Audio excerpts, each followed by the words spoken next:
a ripe tomato, or green paint, is light being reflected off the surface of that object and into our eyes.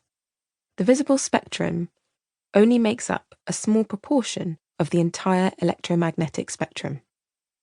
Different things are different colours because they absorb some wavelengths of the visible light spectrum, while others bounce off.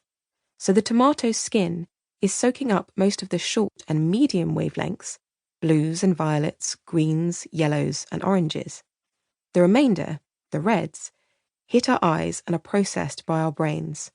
So, in a way, the colour we perceive an object to be is precisely the colour it isn't.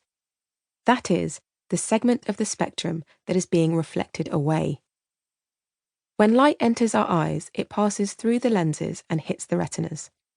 These are at the back of our eyeballs and are stuffed with light-sensitive cells called rods and cones because of their respective shapes.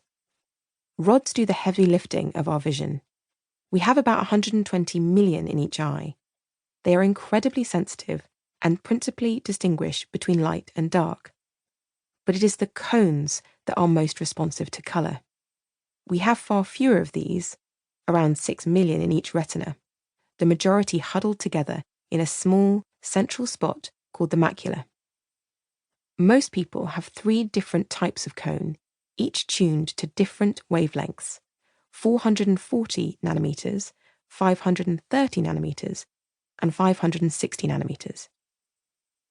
About 2/3 of these cells are sensitive to longer wavelengths, which means we see more of the warm colours, yellows, reds, and oranges, than the cooler colours in the spectrum.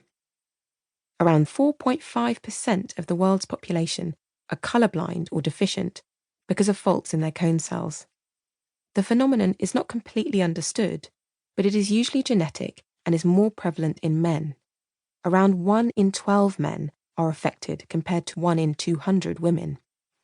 For people with normal colour vision, when cone cells are activated by light, they relay the information through the nerve system to the brain, which in turn interprets this as colour. This sounds straightforward, but the interpretation stage is perhaps the most confounding. A metaphysical debate over whether colours really physically exist or are only internal manifestations has raged since the 17th century. The squall of dismay and confusion on social media over the black and blue, or was it white and gold, dress in 2015 shows how uncomfortable we are with the ambiguity.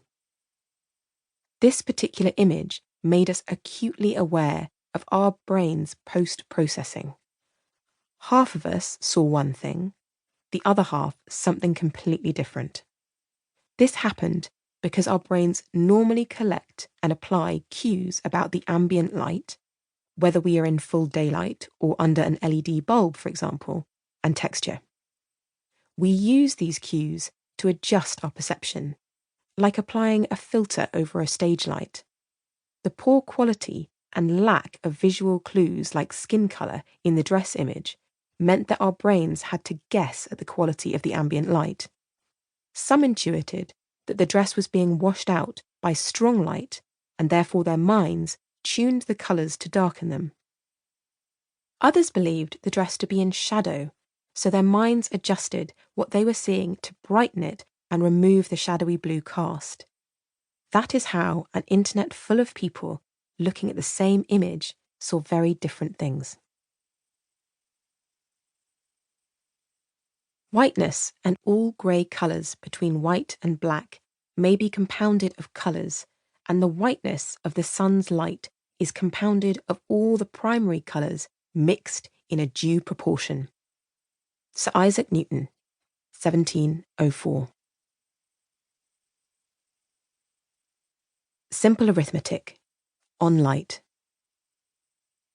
In 1666, the same year that the Great Fire of London consumed the city, a 24-year-old Isaac Newton began experimenting with prisms and beams of sunlight. He used a prism to prise apart a ray of white light to reveal its constituent wavelengths. This was not revolutionary in itself.